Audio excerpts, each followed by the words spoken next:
우리 전통 교육 시스템을 위협한다. 중국 교육부 관리의 차가운 목소리가 회의실에 울려 퍼졌습니다. 그들이 두려워하는 대상은 단지 28살의 젊은 언어학자가 시작한 방과 후 프로그램이었습니다. 그는 단지 아이들이 읽고 쓰는 법을 더 쉽게 배우길 원했을 뿐이었습니다. 하지만 그의 소리 카드는 한 아이가 불과 몇 주 만에 처음으로 자신의 이름을 읽게 만들었고 그 소식은 빠르게 퍼져나갔습니다. 왜 한국의 문자 체계가 중국 당국의 경계심을 불러일으켰을까요? 안녕하세요. 제 이름은 텐진입니다. 28살이고 라사 대학에서 언어학 박사 학위를 막 마쳤어요. 고향인 카루부 마을로 돌아와서 농사짓는 가정들에 관한 연구 프로젝트를 시작했죠. 학창 시절에는 주요 문자 체계와 그것들을 보존하는 방법에 집중했고 정부 정책도 의심 없이 따랐어요. 비가 내리던 어느 저녁이었어요.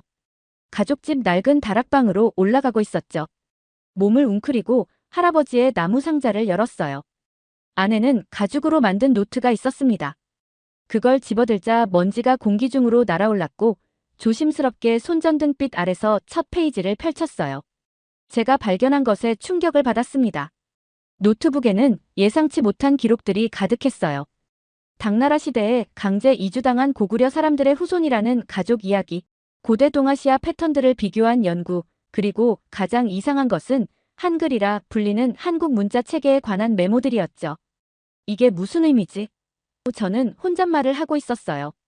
왜 한국 문자 체계가 우리 가족 역사와 연결되어 있는 걸까요? 저는 아래층으로 내려와 제 방 구석에 있는 작은 책상에 앉았어요. 노트북을 켜고 한국 문해율 통계라고 검색했습니다. 화면에 나타난 결과는 제 모든 가정을 깨뜨렸어요. 유네스코와 OECD 보고서에 따르면 한국의 문해율은 99.8%였어요. 거의 완벽했죠. 이게 가능한 일인가? 페이지를 3번이나 새로 고침했지만 결과는 여전히 같았습니다. 한국도 예전에는 한자를 썼고 20세기 중반까지 가난했고 전쟁도 겪었는데 어떻게 이런 높은 문해율을 달성했을까? 차를 홀짝이며 생각하고 있었어요. 다음 날 아침, 저는 마을의 작은 학교를 방문했습니다. 교실 창문을 통해 모범학교라고 쓰인 표지판이 보였어요. 하지만 책을 보고 있던 아이들은 혼란스러워 보였어요. 몇몇은 기본 문장도 읽지 못하고 계속 선생님께 질문하고 있었죠. 저는 방문자 노트를 들고 교장실로 갔습니다. 여기 아이들 모두가 실제로 학교에 다니나요? 제가 물었어요. 왕 교장 선생님은 한숨을 쉬며 대답했습니다. 공식 통계로는 98%가 출석하고 있지만 실제로 글자를 이해하는 아이들은 절반도 안 돼요. 특히 표준 중국어가 모국어가 아닌 아이들에게는 한자가 너무 어려워요. 저는 고개를 끄덕였어요. 상황은 제가 예상했던 것보다 더 심각했습니다. 그날 밤 연구센터로 돌아와 할아버지의 노트북을 책상에 펼쳐놓고 깊은 생각에 잠겼어요. 왜 한글의 구조가 이렇게 놀라운 걸까? 한국어 자음과 모음이 발음기관의 모양을 기반으로 설계된 방식에 집중하고 있었어요. 핵심은 수천 개의 글자를 외우는 대신 모든 한국어 소리를 표현하기 위해 몇십 개의 글자 요소만 알면 된다는 것이었죠. 만약 이 원리를 우리 마을 아이들에게 적용한다면 손가락으로 노트북 위에 선을 그리며 결정을 내렸어요. 복잡한 글자 암기 대신 발음기관의 모양을 보여주는 기호 카드를 만들기로 했습니다. 다음 날 저는 한글 원리 기반 문자 학습 방법이라는 제목의 프로젝트 제안서를 들고 교장실로 돌아갔어요. 공식 수업일 필요는 없어요. 그냥 방과 후 프로그램으로 시도해보게 해주세요. 설명하고 있었죠. 왕 교장 선생님은 잠시 생각하더니 고개를 끄덕였습니다. 좋아요. 정규 수업 시간은 아니고 방과 후 수업으로 할게요. 한국이나 한글은 언급하지 말고 그냥 소리 기반 학습 방법이라고 부르세요. 저는 작지만 중요한 승리를 얻었습니다. 그날 오후 제가 직접 만든 교구들을 들고 교실 앞에 서 있었어요. 자음 카드, 모음 카드, 조합 블록을 준비했죠. 오늘은 소리와 모양을 가지고 놀기 시작할 거예요. 발표했습니다. 아이들은 낯선 도구들을 호기심 어린 눈으로 바라보고 있었어요. 제가 시범을 보이자 그들의 호기심은 더 커졌죠. 먼저 입술과 혀의 위치를 보여주는 그림을 보여주고 아이들이 직접 소리를 내도록 격려했어요. 가 소리는 이렇게 나요. 여러 번 반복한 후 아이들은 자신의 입모양을 만져보고 카드를 조합해 보려고 했어요. 칠판에 멍멍이라고 한자로 쓰고 소리 요소로 분해했습니다. 아이들의 얼굴에 미소가 번지고 있었어요. 수업이 거의 끝날 무렵 다오밍이라는 소년이 손을 들었습니다. 저도 제 이름 해보고 싶어요. 그가 말했어요. 저는 다오밍의 소리 기호를 칠판에 쓰고 어떻게 조합되는지 설명했습니다. 소년은 떨리는 목소리로 자신의 이름을 읽었어요. 교실은 작은 경이로움의 순간으로 가득 차고 있었습니다. 첫 수업을 시작한 지 열흘이 지났을 때 왕 교장 선생님과 저는 학부모 회의를 열었어요. 학부모들이 들어오는 모습을 보며 제 심장이 빠르게 뛰고 있었어요. 몇몇은 호기심 어린 표정이었고 다른 이들은 의심스러운 눈빛을 보내고 있었죠. 그들은 자기 아이들을 위한 작은 나무 의자에 앉아 있었는데 어른들이 앉으니 어색해 보이고 있었어요. 이 프로그램은 한자를 대체하는 게 아니에요. 저는 조심스럽게 설명하고 있었어요. 단지 아이들이 소리와 문자가 어떻게 연결되는지 이해하도록 도와주는 거예요. 작은 화면으로 우리 수업 영상을 보여드렸어요. 영상에서는 아이들이 소리 카드를 조합하며 웃고 있었죠. 학부모들은 조용히 지켜보고 있었어요. 서서히 그들의 표정이 부드러워지는 걸 볼 수 있었습니다. 회의가 끝날 무렵 8명의 학부모들이 자녀를 제 방과 후 프로그램에 참여시키기로 동의했어요. 그 이름들을 적으면서 저는 미소를 감출 수 없었습니다. 매일 정규 수업이 끝나면 제 특별 교실은 소리와 에너지로 가득 차고 있었어요. 아이들은 소리 카드와 조합 블록을 가지고 놀기 위해 급히 들어오곤 했죠. 저는 의자를 줄 대신 원형으로 배치했어요.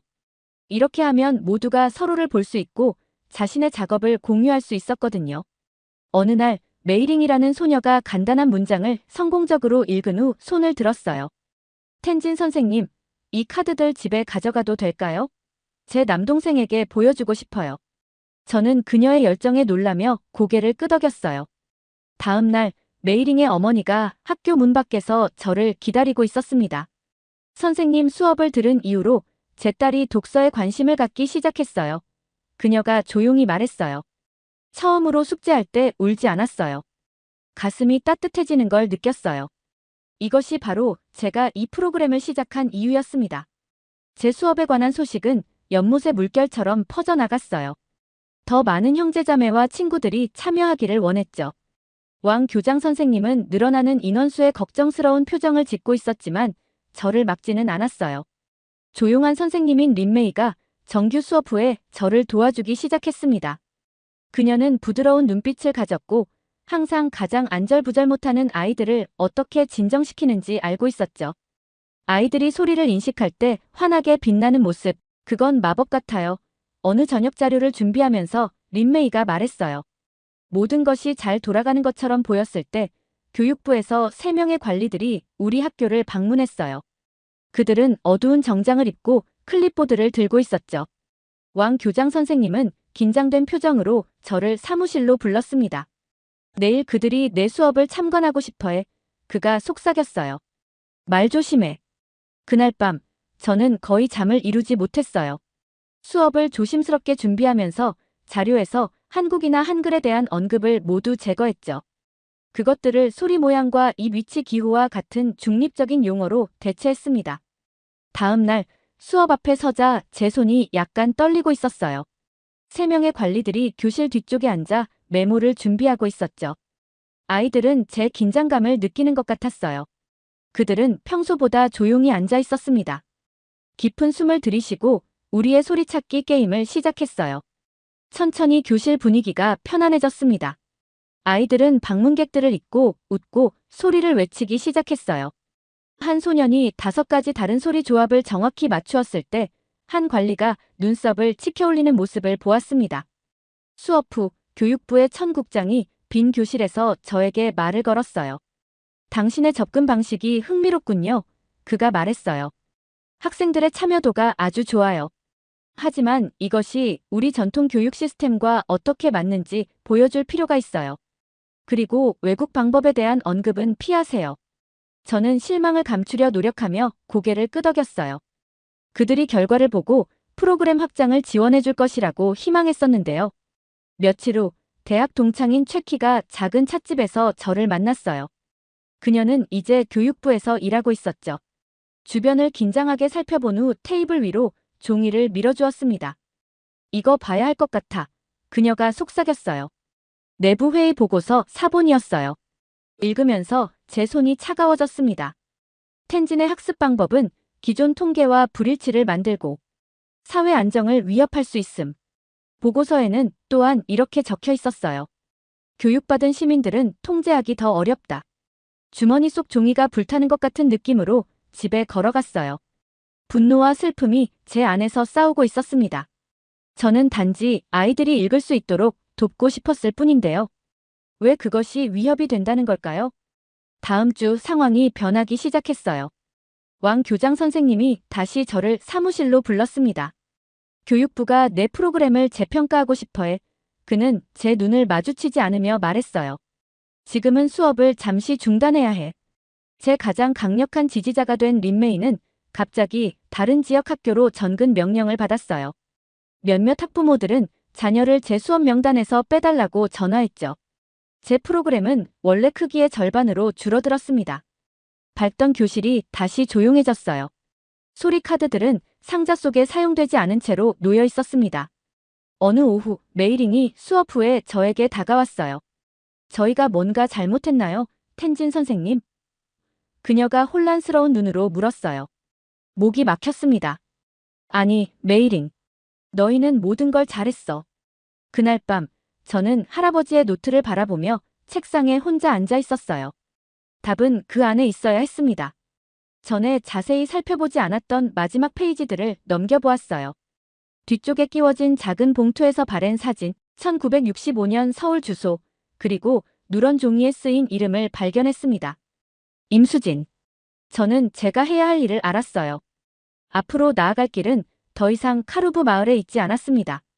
그 길은 훨씬 더 먼 곳으로 이어지고 있었죠. 많은 고민 끝에 어려운 결정을 내렸어요. 마을을 떠나 한국으로 가야만 했습니다. 왕 교장 선생님 사무실로 가서 6개월 휴가를 신청했어요. 양식을 작성하면서 손이 떨리고 있었고 이유란에는 가족 문제라고 적었습니다. 그날 저녁 작은 가방에 꼭 필요한 것들만 챙겼어요. 옷 몇 벌, 연구 노트, 그리고 할아버지의 가죽 노트북이었죠. 침대에 앉아 노트북을 마지막으로 한 번 더 펼쳐보았어요. 찾았던 사진을 자세히 살펴보고 있었습니다. 사진에는 한국어 간판이 있는 건물 앞에 서 있는 젊은 여성이 있었어요. 뒷면에는 임수진, 서울, 1965라고 적혀 있었죠. 할아버지는 제가 언젠가 한국에 가야 할 거라는 걸 알고 계셨던 걸까요? 궁금해하고 있었어요. 다음 날 아침은 흐렸어요. 문을 잠그는 저를 옆집 양 할머니가 창문으로 지켜보고 있었습니다. 그녀는 항상 제 일거수일투족에 호기심이 많았죠. 평소처럼 보이려고 손을 흔들었지만 이 여정에서 평범한 건 아무것도 없었어요. 공항행 버스는 거의 비어 있었습니다. 익숙한 산과 들판이 지나가는 것을 마지막으로 바라보고 있었어요. 걱정으로 배가 꽉 조여오는 느낌이었습니다. 전에는 한 번도 중국을 떠나본 적이 없었거든요. 만약 임수진이라는 사람을 찾지 못하면 어쩌지? 그녀가 저를 도와주고 싶어 하지 않으면 어떡하지? 공항에서는 모든 것이 희미하게 움직이는 것처럼 느껴졌어요. 보안 검색, 여권 심사, 게이트에서의 긴 대기 시간. 마침내 인천국제공항행 비행기에 탑승했습니다. 비행기가 이륙하자 눈을 감았어요. 이제 돌아갈 수 없었습니다. 3시간 후 서울의 공항을 나섰어요. 도시는 제가 상상했던 것과 전혀 달랐습니다. 높은 건물들이 하늘을 향해 솟아있었고 낯선 소리와 냄새가 주변을 감싸고 있었어요. 한국어 글씨가 있는 간판들이 어디에나 있었죠.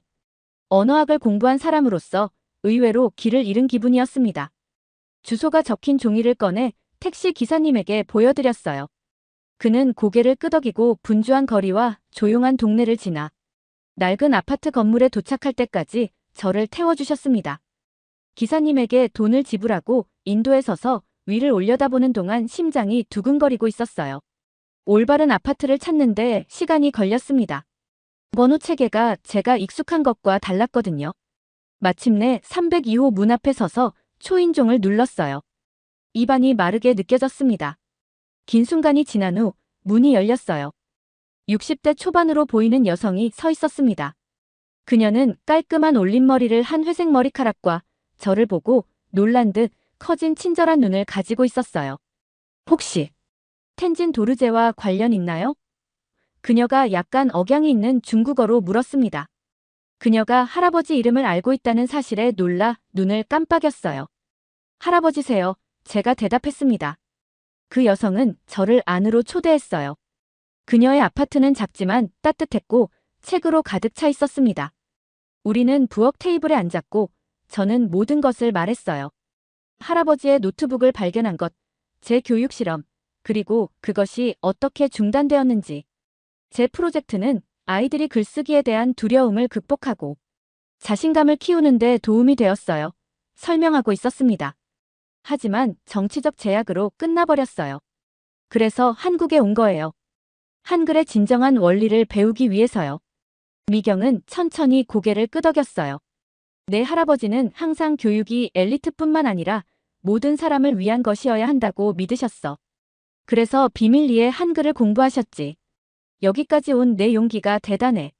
그날 밤 미경의 남는 방에서 묵었어요. 창문을 통해 서울의 불빛이 별처럼 반짝이는 것이 보였습니다. 집에서 멀리 떨어져 있다는 느낌과 동시에 찾고 있던 답에 이상하게도 가까워진 느낌이 들고 있었어요. 다음 날 아침, 미경이 전화를 걸었습니다. 오후가 되자 서울대학교 언어학과의 김 교수 사무실에 앉아 있었어요. 사무실 벽에는 전 세계의 문자 체계가 걸려 있었습니다. 둥근 안경을 쓴 작은 키의 김 교수님이 제 이야기를 주의 깊게 듣고 있었어요. 다문화 교육에 한국 문자 원리를 적용하는 것은 혁신적이네요. 제가 말을 마치자 그가 말했어요. 우리 연구팀에 합류하고 싶으세요? 우리는 다양한 언어 커뮤니티를 위한 문해력 프로젝트를 진행하고 있어요. 이런 행운을 믿을 수 없었어요. 이건 제가 바랐던 것 이상이었습니다. 날들이 흘러주가 되고 주가 흘러달이 되었어요. 한글에 대해 배울 수 있는 모든 것을 배웠습니다. 역사, 디자인 원리, 그리고 한글이 어떻게 한국 사회를 변화시켰는지. 세종대왕이 1443년에 한자를 아는 학자들뿐만 아니라 사람들이 읽고 쓸 수 있도록 한글을 창제했다는 사실을 알게 되었어요. 김 교수님 팀과 함께 일하면서 소리와 문자 사이의 달이라는 문해력 앱을 개발했습니다. 이 앱은 한글과 비슷한 원리를 사용하지만 다른 언어에 맞게 조정하여 읽기를 가르치도록 설계되었어요. 다양한 배경의 자원 가족들과 함께 테스트했습니다. 어느 저녁 테스트 결과를 검토하던 중 김 교수님이 안경 너머로 저를 바라보았어요. 이 결과들이 인상적이네요, 텐진. 다음 달 파리에서 열리는 국제교육 컨퍼런스에서 이 작업을 공유해야 할 것 같아요. 우리 연구 결과를 발표해 보시겠어요? 가슴이 흥분과 두려움으로 조여오고 있었어요. 제가 국제 컨퍼런스에서 발표라니 불가능해 보였죠. 하지만 데이터는 분명했어요. 우리 방법이 효과가 있었습니다. 이후 몇 달 동안 그 어느 때보다 더 열심히 일했어요. 앱을 개선하고 발표 자료를 작성하고 심지어 영어로 말하는 연습도 했습니다. 가끔 밤늦게 마을에 있는 메이링과 다오밍을 생각하곤 했어요. 그들이 아직도 제가 만든 소리 카드를 사용하고 있는지 궁금했습니다. 안전한 채널을 통해 카루브 마을의 몇몇 가족들에게 앱 테스트 버전을 보낼 수 있었어요. 몇 주 후 최키에게서 메시지를 받았습니다. 아이들이 정말 좋아해. 메이링 어머니 말로는 이제 모든 것을 읽는데 심지어 간판과 신문까지. 파리로 떠나기 전날 밤 미경의 발코니에 서서 도시의 불빛을 바라보고 있었어요. 서울에 처음 도착한 이후로 많은 것이 변했습니다. 답을 찾아왔지만 더 많은 것을 발견했어요. 새로운 앞길, 새로운 친구들, 그리고 나 자신보다 더 큰 목적. 이제 미경의 책장에 안전하게 보관된 할아버지의 노트북을 생각했어요. 할아버지는 언젠가 그의 손자가 그의 일을 계속할 것이라는 걸 알고 계셨을까요? 앞으로 어떤 어려움이 있더라도 제가 올바른 길을 가고 있다는 걸 알고 있었습니다. 카루브 마을의 먼지 쌓인 다락방에서 시작된 여정이 저를 지구 반대편까지 데려왔어요. 그리고 내일 그 여정은 저를 훨씬 더 멀리 데려갈 것이었습니다. 파리에서 열린 국제교육 컨퍼런스는 제가 상상했던 것보다 훨씬 더 컸어요. 전 세계에서 온 수천 명의 교사들과 연구자들이 유리벽으로 된 거대한 건물에 모여 있었습니다. 발표 자료를 꼭 쥐고 붐비는 복도를 걸으면서 저는 무척 작게 느껴지고 있었어요. 제 차례가 되자 심장이 마치 북처럼 쿵쿵 뛰고 있었습니다. 방에는 중요해 보이는 사람들로 가득 차 있었어요. 몇몇은 통역을 위한 헤드폰을 끼고 있었죠. 깊은 숨을 들이쉬고 제 여정을 나누기 시작했어요. 할아버지의 노트북을 발견한 것부터 소리와 문자 사이의 다리 앱을 개발하기까지 한글의 원리와 현대 기술을 결합해 다양한 언어 배경을 가진 아이들을 어떻게 도울 수 있는지 설명하고 있었습니다. 제가 말하는 동안 방은 조용해졌어요. 사람들이 자리에서 몸을 앞으로 기울이고 있었죠. 아이들이 우리 앱으로 첫 문장을 읽는 영상을 보여주자 여러 사람들이 고개를 끄덕이며 미소 짓고 있었어요. 발표가 끝난 후 사람들이 줄을 서서 질문을 하고 자국의 문해력 과제에 대한 이야기를 나누기 위해 기다리고 있었습니다. 군중 속에서 익숙한 얼굴을 발견했어요. 중국 교육부에서 일하는 제 옛 동창 최키였습니다. 그녀는 다른 사람들이 모두 떠난 후에야 저에게 다가왔어요. 내 작업이 파장을 일으키고 있어, 텐진. 그녀가 조용히 말했어요. 내 방법론이 고향에서 공식적으로 검토되고 있어. 이제는 더 이상 막을 수 없을 것 같아. 그녀의 말에 희망이 가득 차올랐습니다. 아마도 제 여정은 더 이상 저희 마을에 관한 것만이 아닐지도 모르겠어요. 어쩌면 여러 지역의 아이들을 도울 수 있을지도 모르죠. 2년이 빠르게 지나갔어요. 저는 한국대학의 교수가 되어 이종문화 문해력 교육에 관한 강의를 가르치고 있었습니다. 연구와 교육, 그리고 앱 개선으로 하루하루가 가득 찼어요. 더 많은 언어를 추가하고 다른 나라의 지역사회와 함께 일했습니다. 어느 날 아침, 이메일을 열어보니 카루브 마을 첫 수업에서 만난 어린 소녀 메이링의 메시지가 있었어요. 이제 그녀는 12살이 되었고 이렇게 적어보냈습니다. 텐진 선생님, 이제 저는 이름뿐만 아니라 제 이야기 전체를 쓸 수 있어요. 할아버지께서 심으신 씨앗이 숲으로 자라고 있어요. 우리 마을의 많은 아이들이 지금 선생님의 앱을 사용하고 있어요. 심지어 몇몇 어른들도 우리와 함께 배우고 있답니다. 저는 그녀의 이메일을 인쇄해서 사무실 벽에 할아버지 사진 옆에 핀으로 꽂았어요. 그날 오후 유네스코 대표들과의 회의에 앉아 있었습니다. 그들은 우리의 문해력 프로그램을 읽기 수준이 낮은 지역으로 확장하는 데 관심을 보이고 있었어요. 그들이 자금 지원과 실행에 대해 논의하는 동안 이 여정이 저를 얼마나 멀리 데려왔는지 생각하고 있었습니다. 티베트의 작은 마을에서 국제교육까지 모두 먼지 쌓인 다락방에서 오래된 노트북을 발견했기 때문이었죠. 회의가 끝난 후 대학 캠퍼스를 걸어가고 있었어요.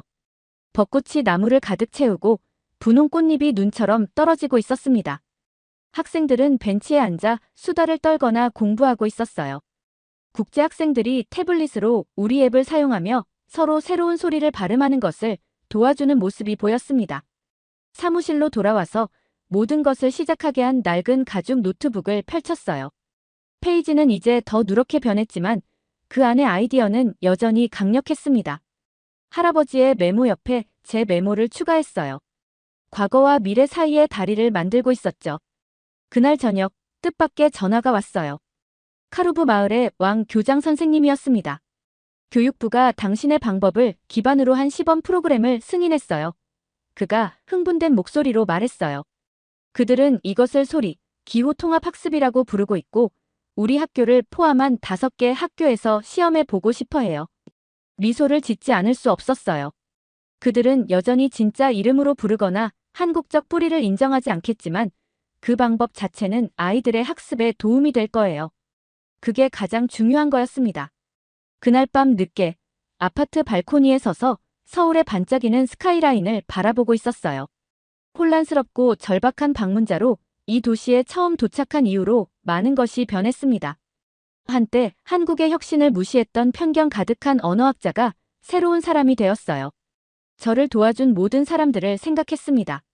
처음 도착했을 때 저를 환영해준 미경, 연구팀에 합류할 기회를 준 김 교수님, 심지어 자신의 위치를 위험에 빠뜨리면서 정보를 공유해준 최키까지. 무엇보다도 아이들을 생각했어요. 다오밍, 메이링, 그리고 소리와 기호가 어떻게 연결되는지 처음 이해했을 때 얼굴이 밝아진 수많은 다른 아이들. 그들이 이 여정의 진짜 이유였습니다. 내일, 저는 시범 프로그램 출범을 돕기 위해 중국으로 다시 날아갈 예정이었어요. 떠난 이후 처음으로 고향에 돌아가는 거였죠. 제 마을이 어떻게 변했는지 보는 것이 긴장되면서도 기대되고 있었습니다. 여행 가방을 챙기면서 옷 사이에 조심스럽게 할아버지의 노트북을 넣었어요. 한때 저는 우리 가족이 한국과 연결된 것을 부끄러워했었죠. 이제는 문화간의 다리가 두려워할 것이 아니라 축하할 일이라는 것을 이해하고 있었습니다. 편견과 제한된 사고로 시작된 여정이 가능성의 세계를 열어주었어요. 그리고 창문에 비친 저의 모습을 바라보면서 더 이상 언어학자나 연구자로만 보이지 않았어요. 가장 큰 모험은 집에서 멀리 여행하는 것이 아니라 새로운 아이디어에 마음을 열고 세상을 보는 다양한 방식의 마음을 여는 것임을 배운 사람으로 보였습니다. 잘 들으셨나요? 세상에는 가슴 따뜻한 이야기들이 가득합니다. 감동 힐링 사연은 해외에서 전해지는 감동적인 사연들을 소개하며 다양한 이야기들을 통해 위로와 희망, 그리고 하루의 힐링을 선물해드립니다.